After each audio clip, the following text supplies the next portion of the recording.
एक और एक कुछ करेंगे ठीक नहीं हो पाएगा। इसलिए मैं एक गीत एक लाइन गाता हूं। ये प्रार्थना हमको मुक्ति की ओर ले जाता है, शांति की ओर ले जाता है, तसल्ली की ओर ले जाता है। इसलिए एक लाइन उस गीत को मैं गाता हूं, आपसे कहता हूं, लोगों से कहता हूं, तमाम दुनिया के लोगों को सुना के कहता हूं। मुक्ति का कोई तो यत्न कर ले, शांति का, चंगाई का, कल्याण का, अपने जीवन को सुख में बनाने का भजनकार कहता है। मुक्ति का कोई तो यत्न कर ले, मुक्ति का कोई तो यत्न कर ले, मुक्ति का कोई तो यत्न कर ले, रोज थोड़ा थोड़ा यीशु का भजन करेंगे, रोज थोड़ा थोड़ा यीशु का भजन करेंगे, रोज थोड़ा थोड़ा प्रभु का।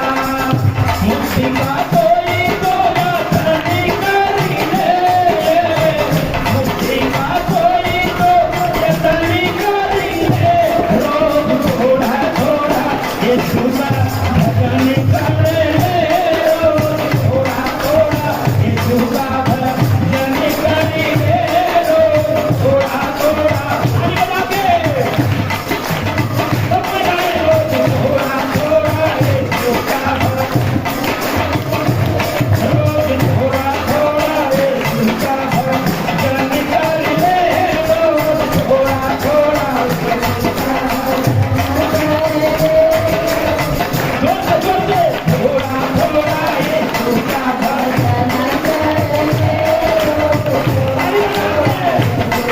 भजन करेंगे, रोज थोड़ा थोड़ा यीशु का भजन करेंगे। होगा क्या? भक्ति करेगा,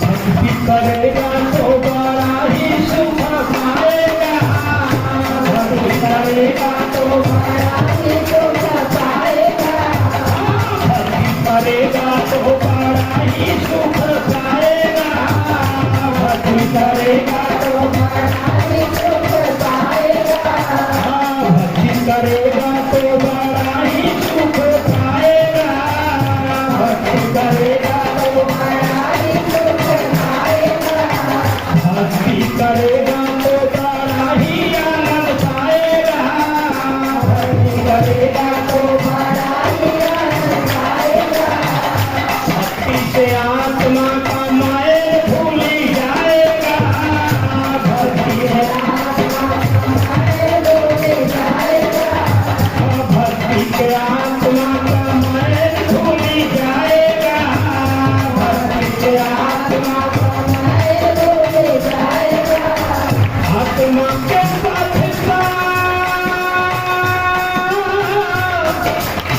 आत्मा को साफ हो जाएगा, लेकिन ये काम और उसके साथ होना पड़ेगा। आत्मा के साथ साथ मन कर ले, आत्मा के साथ साथ मन कर ले, आत्मा के साथ साथ मन कर ले, थोड़ा थोड़ा यीशु का भजन कर ले, थोड़ा थोड़ा यीशु का भजन थोड़ा थोड़ा यीशु का भजन कर ले, थोड़ा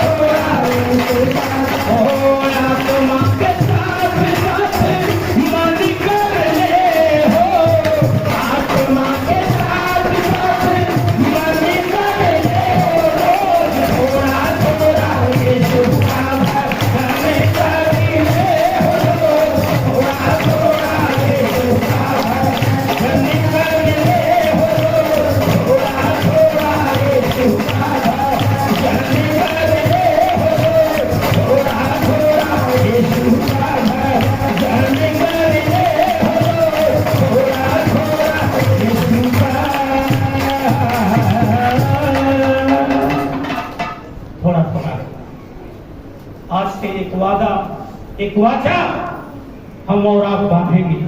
प्रभु हम एकाएक 40 दिन तो नहीं, लेकिन थोड़ा थोड़ा हम उपवास करेंगे आपके लिए। तैयार होके आपके लिए तैयार हो। लेकिन जब तैयार हो जाओगे तो बाइबल कहती है कि अपने जीभ को थोड़ा सा रोकना पड़ेगा। जीभ को क्या करना पड़ेगा? रोकना पड़ेगा। और कम से कम पेट को कहना पड़ेगा, अरे मेरे पेट तुम एक दिन शांत हो जाओ, तुम एक दिन शांत हो जाओ। उपवास में हो के बहुत लोग घूमते हैं चाहता, तो कहीं पर मिठाई दिखाई देगा, कहीं पर रसमलाई दिखाई देगा, कहीं पर अच्छा बिरयानी का सेंट गमक आएगा। ओहो, विश्वासी के घर चले गए प्रार्थना करने, उपवास है, सेंट अच्छा लग रहा था, वो भी सोचा चलो पास्टर जी आ रहे हैं, शाम को उपवास छोड़ दिया जाएगा, बिरयानी बना दे। पास्टर जी प्रार्थना कर रहे हैं, उधर से मसाला का गमक आ रहा है, बाप रे बाप। इधर ध्यान में आ रहा है कब 5 बजेगा, कब 5 बजेगा, कब 5 बजेगा। बाइबल क्या बताती है? जब तुम प्रार्थना करो, जब तुम उपवास करो, तो अपनी कोठरी को बंद करो। दांत रोकने मत जाओ, उपवास रखिए। कठिन है, कठिन है मेरे भाई मेरे बहन, लेकिन याद रख लो परमेश्वर का वचन जीवित है। अगर जितनों ने उसकी ओर दृष्टि किया और करने के लिए तैयार हो गया, वो गरीबी से राजा बन गया, राजा बन गया, राजा बन गया। जितनों ने उसकी ओर ध्यान दिया, जितनों ने उसकी उपासना को किया, उस बीमारी से चंगाई को बदल दिया, चंगाई में बदल गया, चंगाई में बदल गया। जितनों ने उसकी ओर ध्यान से देखा और विश्वास में होकर उपासना किया, उपवास किया, अपने दर्द से शांति में बदल गया। जितनों ने, केवल एक आदमी के लिए नहीं बोला जा रहा है, कठिन होगा, कठिन होगा। आज का नीति वचन कितने लोग ने पढ़ा? जरा आज का नीति वचन खोल लो। एक सुंदर शब्द उसमें जो है प्रभु का, बहुत सुंदर शब्द जो मैं पढ़ रहा था सुबह की बेला में। मैं लगातार आपको सिखाता हूं कि कुछ करो या ना करो, सुबह उठते उठते प्रभु के सामने आओ और परमेश्वर का वचन को जरूर पढ़ो। नीति वचन जो अध्याय है, जो तारीख है, उसको पढ़ो। लेकिन कई लोग आज्ञा सुनने के बाद भी सुनने वाले की बात पर ध्यान देते, सिखाने वाले की बात पर ध्यान देते नहीं है। पढ़िएगा आज का 7वां अध्याय नीति वचन का, पढ़िएगा पढ़िएगा, पहला पद को। ये मेरे पुत्र मेरी बातों को माना कर,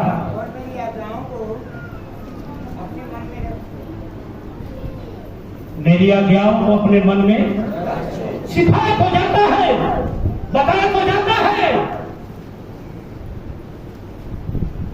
हे मेरे पुत्र मेरी बातों को माना माना कर, माना कर, माना कर, माना कर। धर्मी वही है जो परमेश्वर की आज्ञा का पालन करता है।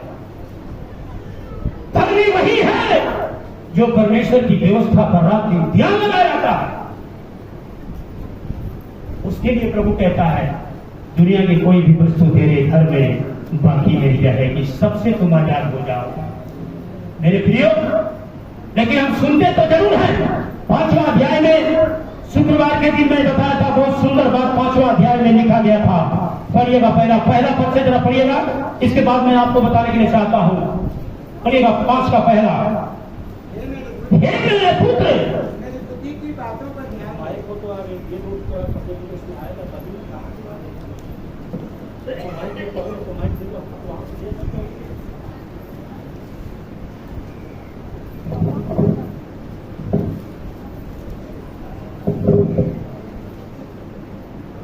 पढ़िएगा पहला पद को। हे मेरे पुत्र, हे मेरे पुत्र, मेरी बुद्धि की बातों पर, मेरी बुद्धि की बातों पर ध्यान दे, ध्यान दे। मेरी समझ की ओर, मेरी समझ की ओर कान लगा, कान लगा। रात दिन प्रभु चिल्ला रहा है। सोमवार, मंगलवार, बुधवार, बृहस्पतिवार, शुक्रवार, शनिवार 7 दिन परमेश्वर चिल्ला रहा है। दूसरा अध्याय में कह रहा है, हे मेरे पुत्र मेरी बातों को माना कर। तीसरा अध्याय में कह रहा है, हे मेरे पुत्र मेरी बातों को माना कर। चौथा अध्याय में कह रहा है, हे मेरे पुत्र मेरी बातों को माना कर। पांचवा अध्याय में कह रहा है, हे मेरे पुत्र मेरी बातों को माना कर। छठवां अध्याय में कह रहा है, हे मेरे पुत्र मेरी बातों को माना कर। सातवां अध्याय में कहता है, हे मेरे पुत्र मेरी बातों को माना कर। यानी प्रभु कह रहा है, लेकिन हम और आप उसकी बातों को सुनने के लिए कभी तैयार। 8वां अध्याय में ऐसा नहीं लिखा है। 8वां अध्याय में ऐसा नहीं लिखा है कि हे मेरे पुत्र मेरी बातों को सुना कर। नहीं, जब 6 दिन परमेश्वर आपको कहता है मेरे पुत्र मेरी बातों को माना कर, माना कर, माना कर, अगर आप नहीं मानते हैं तो बीमारी भेजता है। अब बीमार हो जाते हो, कष्ट में हो जाते हो, रोग में हो जाते हो, तकलीफ में हो जाते हो, शैतान आ जाता है। तो 8वां दिन आते कहते हैं, प्रभु जी पास्टर जी प्रार्थना कीजिए, सबका बहुत बड़ा बीमारी सपना आ रहा है, रात में बड़ा बड़ा दांत वाला आ रहा है, बड़ा बड़ा आंख वाला आ रहा है। तो 8वां पद में कहता है, क्या मैंने तुमको सिखाया नहीं कि मेरी बात को माना करना, बीमारी तेरे पास नहीं आएगी। लेकिन तुमने तो मेरी बात को माना। 13 पद को पढ़िएगा, उसका 5 का 13 पद को पढ़िएगा। मैंने अपने गुरुओं की बात को नहीं माना, ना मानी, मैंने अपने सिखाने वाले की बात नहीं माना। इसलिए मैं कहता हूं कि शुक्रवार को प्रार्थना में जरूर आओ। नीति वचन से कई बातों को आपको मैं बताता हूं। कुछ लोग कहता मैं घर प्रार्थना चला रहा हूं। घर में तुमको सिखाने वाला कौन है? तुम मास्टर हो? प्रभु ने आपको मास्टर बनाया? आप उल्लंघन करते हो। लिखा है यहां, दाऊद जब ऐसे ही बातों में फंस गया तब यहां कहता है, मैंने अपने सिखाने वाले की बातों पर ध्यान नहीं दिया। और मैं सभा और मंडली के बीच, मैं सभा और मंडली के बीच, ध्यान से सुनिएगा, सभा किसको कह रहा है, मंडली किसको कह रहा है?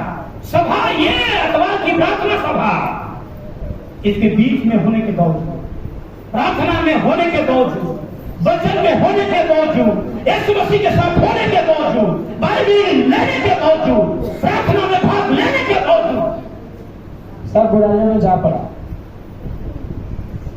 सब कुछ है, भजन गा रहे हैं, प्रार्थना करने वाले हैं, भजन पढ़ने वाले हैं, लेकिन फिर भी बुराइयों में जा पड़ा।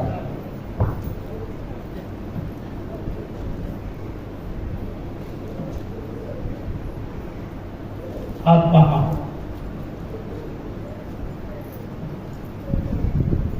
आप कितना भी अच्छा वचन को पढ़ने वाले, कितना भी अच्छा बाइबल को पढ़ने वाले हो, प्रार्थना करने वाले हो, लेकिन जब तक तैयार नहीं रहोगे, विश्वास नहीं करोगे, तकलीफ उठा के उपवास नहीं करोगे, तब तक कुछ होने वाला। तब तक ये जाने वाली दूसरी चाबी उपवास, पहली चाबी प्रार्थना जो आपके सारे बंधन को खोलती है, दूसरी चाबी उपवास जो आपके सारे समस्याओं से निजात दिलाती है, छुटकारा दिलाती है। लेकिन जानना जरूरी है, इसे मैंने पहले दिन जो पहले द्वार को बताया, पहला संदेश में बताया कि प्रार्थना वो कुंजी है जो खोलती है, लेकिन आपकी प्रार्थना कैसी होनी चाहिए। आज मैं आपको कहने के लगा, आपका ये दूसरा चाबी उपवास है, लेकिन आपका उपवास कैसा होना चाहिए कि आपके बंधन को ये चाबी खोल करके आशीष के दरबार तक पहुंचा सके। दानियल के बारे में हम लोग देखते हैं, दानियल के बारे में देखते हैं। 3 बार प्रार्थना करने वाला था। कितना बार प्रार्थना करने वाला था? 1 हफ्ता में, हाँ, 2 साल में,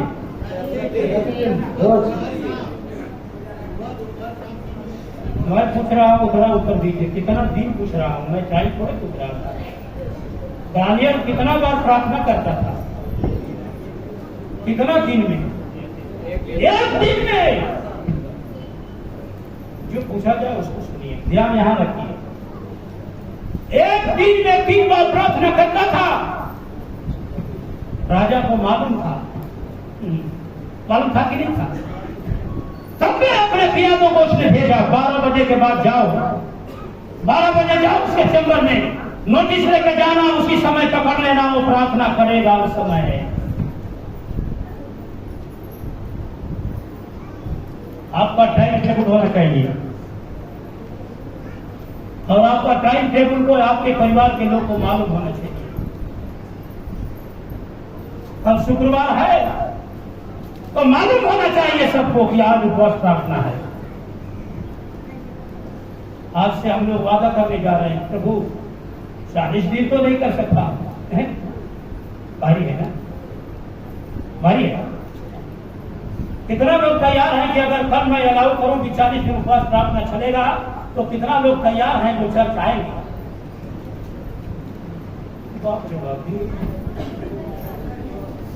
धीरे धीरे आप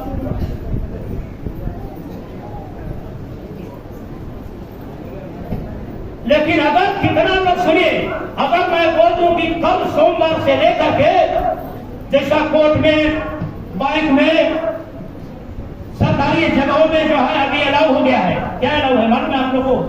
कुछ नया काम अलाउ हुआ है, नहीं मालूम है? कोर्ट में जाएंगे, अगर आपके पास केस आए तो जब तक झंडा नहीं गिनेंगे तब तक तारीख नहीं लगेगा। बैंक में जाइएगा पैसा निकालने के लिए, जब तक आप झंडा नहीं लीजिएगा तब तक पैसा नहीं निकलेगा। नहीं मालूम है आप लोगों को?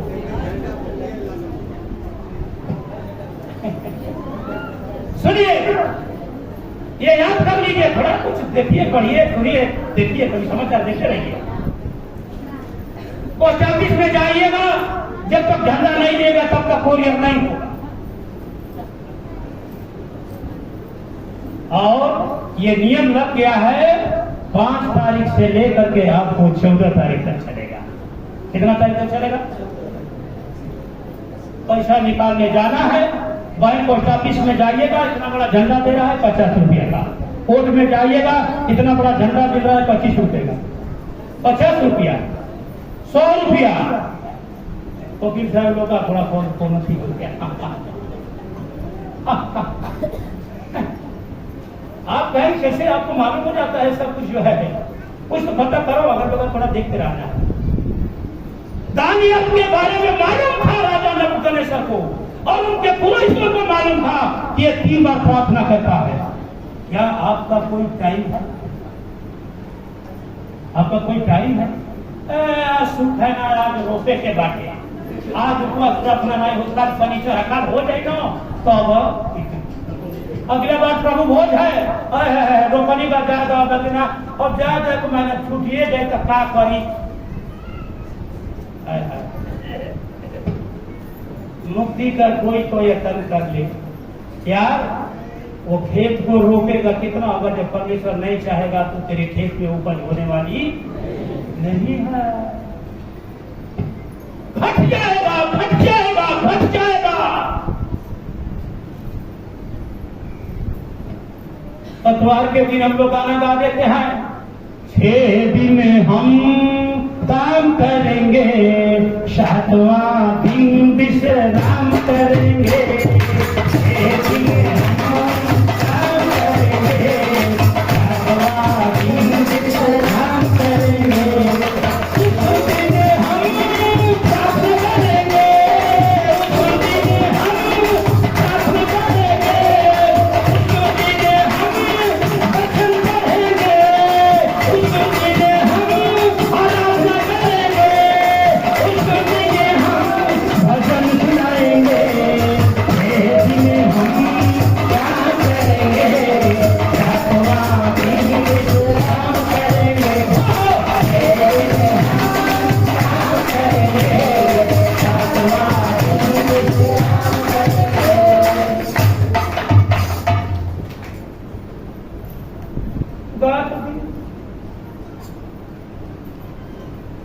बात ये, लेकिन घर जाके क्या करेंगे? एक बार हम चर्च जाएंगे, 3 दिन हम काम करेंगे, महीना में 4 दिन अखबार आएगा, खाली प्रभु बोझ लेने चर्च जाएंगे। Hallelujah, hallelujah. अब गर्व से कहेंगे कि हम यीशु मसीह के। अरे वाह,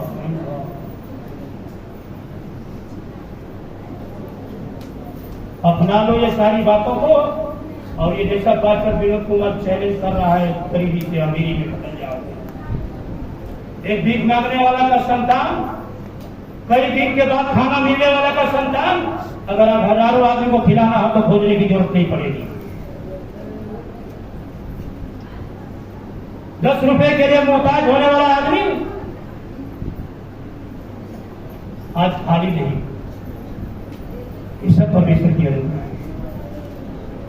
जो बोलता हूं वो करता हूं, जो गाता हूं उसको अमल करता हूं।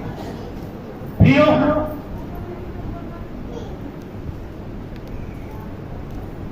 80,000 रुपए जब कर्जदार में था, जब ट्रेनिंग में गया था, वहां पर सुने थे एक साधारण पैसे मिलेगा, 1,1200 रुपये मिलेगा सरकारी में। 80,000 रुपए, 10 रुपए सैकड़े सूद से कर्जदार ये व्यक्ति। मैं सोचने लगा, प्रभु कैसे मेरा कर्ज भरा पाएगा। 9 साल ठेकेदारी किया, 9 साल गुंडागर्दी का काम किया, लेकिन कुछ नहीं कर पाया। मैं जब सोचने लगा, पहला मेरा ज्वाइनिंग पास्टर की ज्वाइनिंग हिमियाडी में हुई। वहां पर जाकर के मैं उपवास करके प्रार्थना कर, प्रभु कैसे मेरे उद्धार होगा। प्रभु ने कहा, अपना बोझ मुझ पर डाल, मैं संभालूंगा। ज्यादा समय नहीं लगा, परमेश्वर सारे कर्जों से हमें आजाद करा दिया। आज किसी का कर्जदार नहीं हूं, बल्कि कई लोग मेरे कर्जदार हैं, लेकिन जिसको मैं देता हूं उसको भूल जाता हूं। परमेश्वर के जन, हमारी और आपकी ये आराधना कैसी है। दानियल के बारे में मालूम था, राजा को मालूम था, उसके लोगों को मालूम था, पुरोहितों को मालूम था। ये 3 बार प्रार्थना करता है। राजा का आज्ञा था, 1 महीना कोई भी आदमी किसी भी अपने देवी देवता का पूजा नहीं करेगा, कोई भी आदमी उपवास प्रार्थना नहीं करेगा। लेकिन दानियल को भी ये पढ़ाया गया, दिखाया गया, आपको भी नहीं करना है। लेकिन दानियल ने कहा, मेरा रूटीन परमेश्वर का है, ये दुनिया के लोगों को रोकने से बदलने वाला नहीं है। और वो अपने नियम के अनुसार उपवास करना शुरू किया, प्रार्थना शुरू कर। शत्रु उसको पकड़े, राजा को दिखाए आपकी आज्ञा का उल्लंघन हो रहा है। लेकिन एक वक्त आया, वही दानियल शेर के गुफा से जिंदा वापस आया। हालेलुया। हमारा और आपका प्रार्थना का टाइम, सुबह उठते उठते नाश्ता बनाओ, खाना बनाओ, खाओ, फिर नहाओ, आराम करो, सुधरो। ये सिस्टम नहीं है परमेश्वर का।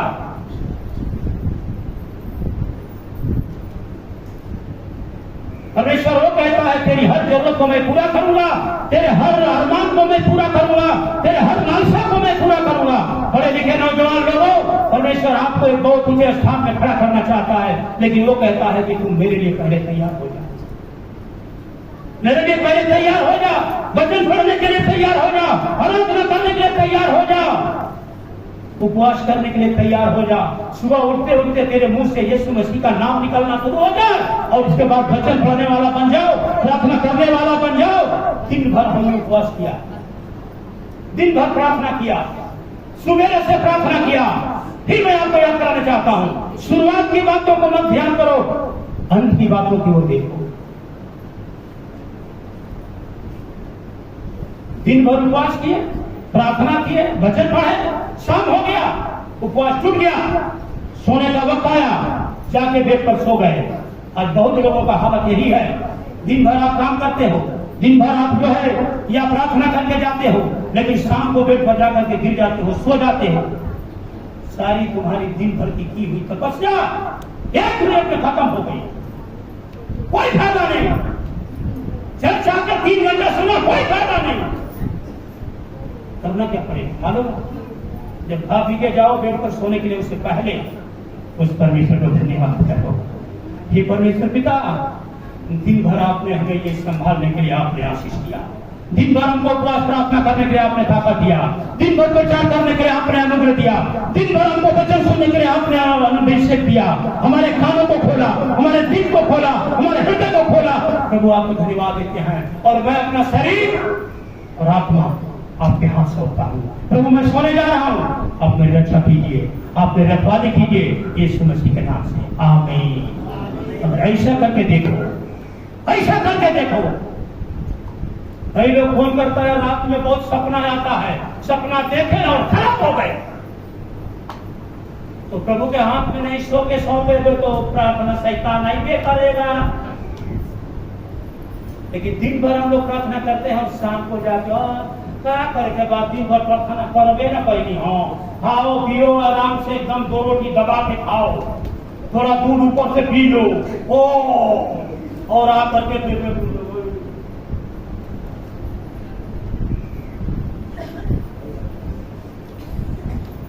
मेरे प्रियो, अंत का इंतजार, लास्ट का रिजल्ट आप जब तक नहीं देखोगे तब तक स्वर्गदूत आपकी सेवा करने के लिए कभी तैयार।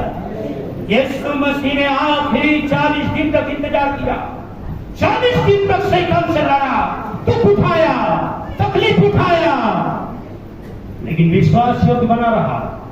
40 दिन पूरा हुआ, शामत आई, आत्मा में भरा, और तब कहा ऐ शैतान मेरी नजरों से दूर हो जा।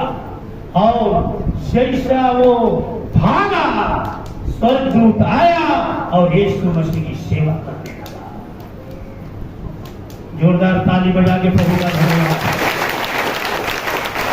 अगर आप चाहते हो मेरे भाई बहन स्वर्गदूत मेरी सेवा करे, आप चाहते हो स्वर्गदूत मेरी सेवा करे, मैं बीमारी से सही हो जाऊं, चिंता से सही हो जाऊं, गरीबी से अमीर हो जाऊं, दर्द से छुटकारा पा जाऊं, दूसरे चाबी का इस्तेमाल आपको करना पड़ेगा, और उसके लिए आपको तैयार होना पड़ेगा। एक दूसरे का हाथ पकड़ के बोलिएगा, थोड़ा हाथ हिला के बोलिएगा, सुनिए, अगर अपने जीवन की आशीष को पाना चाहते हैं, उपवास करना पड़ेगा। तैयार होके, विश्वास करके, दुख उठा के उपवास करना पड़ेगा। तो आत्मा में भरपूर हो जाओगे, शक्ति प्राप्त कर लोगे, स्वर्गदूत आएगा, एक नई ताकत को देगा। अगर तैयार है, कितना लोग तैयार है ऐसा करने के लिए कि आज के बाद शुक्रवार को दोपहर तक उपवास रखते थे, लेकिन आज के बाद शाम तक रहूंगा, 2 महीने के बाद 24 घंटा रहूंगा, तीसरा महीने में 48 घंटा रहूंगा। ऐसा करने वाले सीधे घुटनों में चले आए। ऐसा करने वालों के लिए